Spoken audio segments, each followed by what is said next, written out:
Hi everyone, this is Cunion from the Center for Student Success with some helpful tips for study habits today.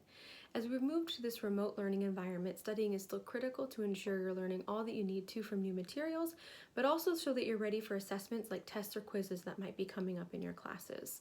One of the first tips I have is to use active, engaging study techniques as opposed to ones that are a little bit more passive, maybe like copying notes or rereading chapters too frequently.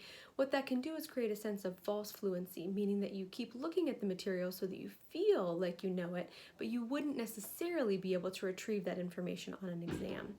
On the other hand, if you use things like self-testing and retrieval techniques early and often, which are the best times to study, that might help you be able to actually bring back that information when you need it on an exam.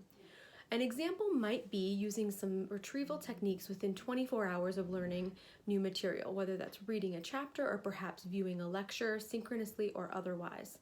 What you might do in that first 24 hours is sit down and either think to yourself or perhaps jot down on a piece of paper everything you remember from that new material. Then you would compare that to your notes or perhaps even to the lecture to identify areas that you really didn't remember. Either you missed it altogether, had something incorrect, and those are the things you would spend about 15 to 20 minutes looking over and studying at that point. You would then continue to do that over a period of time. So rather than just studying before a test, you would do it periodically as you're learning new material in the class. And then when it comes time to prepare for a test, you might want to start doing that about a week ahead of time.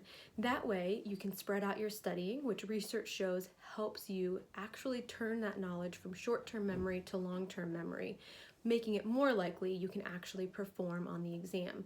Some other examples of self-testing might be to use Quizlet or note cards, or to perhaps even create your own little quiz for yourself. All of that actually tests whether or not you can retrieve and write down that knowledge, which is better than just thinking through knowledge. We have a lot more detail about all of these techniques on our website, so if you visit the Student Success virtual website, you can find more information there. And of course, everyone in the Center for Student Success is here if you need to meet or talk through any of these ideas. Good luck. Thanks.